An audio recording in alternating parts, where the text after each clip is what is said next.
ವಕ್ಫ್ ಬೋರ್ಡ್ಗೆ ಸಂಬಂಧಪಟ್ಟಂತೆ ರಚಿಸಲಾಗಿದ್ದ ಜಂಟಿ ಸದನ ಸಮಿತಿ ಈಗ ತನ್ನ ವರದಿಯನ್ನ ಅಂತಿಮಗೊಳಿಸಿದೆ. ಇಷ್ಟೇ ಅಲ್ಲ, 14 ತಿದ್ದುಪಡಿಯನ್ನ ಅನುಮೋದಿಸಿ ಶಿಫಾರಸು ಮಾಡಿದೆ.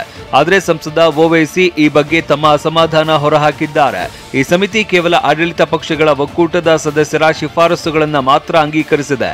ಆದರೆ ವಿಪಕ್ಷಗಳ ಸಲಹೆ ಶಿಫಾರಸುಗಳನ್ನ ತಿರಸ್ಕರಿಸಿದೆ ಅಂತ ಆರೋಪಿಸಿದ್ದು ಇದು ಸಂವಿಧಾನದ ಬಾಹಿರ ಅಂತ ಕಿಡಿಕಾರಿದ್ದಾರೆ.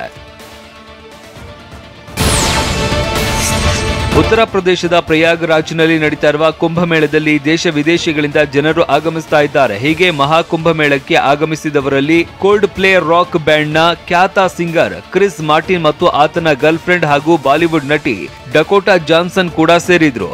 ಭಾರೀ ಭದ್ರತೆ ನಡುವೆ ಪ್ರಯಾಗ್ರಾಜ್ನಲ್ಲಿ ಪುಣ್ಯ ಸ್ನಾನ ಮಾಡಿದ ಈ ಜೋಡಿ ವಿಶೇಷ ಪ್ರಾರ್ಥನೆಯ ನಂತರ ಕಾರಿನಲ್ಲಿ ಹಿಂತಿರುಗಿತ್ತು. ಗಣರಾಜ್ಯೋತ್ಸವ ನಿಮಿತ್ತ ದೆಹಲಿಯಲ್ಲಿ ನಡೆದ ಗಣರಾಜ್ಯೋತ್ಸವ ಪರೇಡ್ನಲ್ಲಿ ಪಾಲ್ಗೊಂಡಿದ್ದ ಎನ್ಸಿಸಿ ಕೆಡೆಟ್ಗಳ ಜೊತೆ ಪ್ರಧಾನಿ ನರೇಂದ್ರ ಮೋದಿ ಸಂವಾದ ನಡೆಸಿದ್ದಾರೆ. ದೆಹಲಿಯಲ್ಲಿ ನಡೆದ ವಿಶೇಷ ಪರೇಡ್ ನಂತರ ದೇಶದ ವಿವಿಧ ಭಾಗಗಳಿಂದ ಆಗಮಿಸಿದ್ದ ಕೆಡೆಟ್ಗಳ ಬಳಿ ತೆರಳಿದ ಮೋದಿ ಅವರ ಜೊತೆ ಕೆಲ ಹೊತ್ತು ಮಾತನಾಡಿದ್ರು.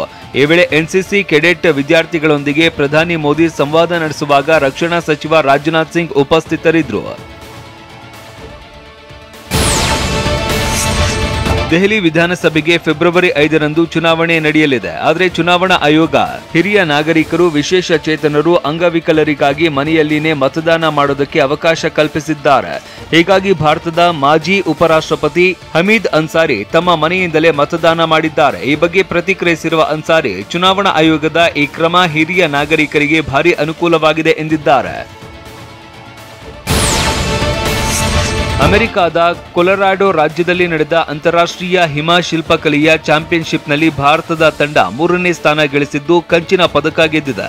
ಭಾರತ ಚಾಂಪಿಯನ್ಶಿಪ್ನಲ್ಲಿ ಕಂಚಿನ ಪದಕ ಗೆಲ್ಲುವುದರಲ್ಲಿ ಕಾಶ್ಮೀರ ವಿಶ್ವವಿದ್ಯಾಲಯದ ಕಿವುಡು ಹಾಗೂ ಮೂಗ ವಿದ್ಯಾರ್ಥಿ ಸುಹೇಲ್ ಮೊಹಮ್ಮದ್ ಖಾನ್ ಪ್ರಮುಖ ಪಾತ್ರ ವಹಿಸಿದ್ದು ಸುಮಾರು 2 ವರ್ಷಗಳ ಕಾಲ ತಯಾರಿ ನಡೆಸಿದ್ದನ್ನು ಸ್ಮರಿಸಿದ್ದಾರೆ.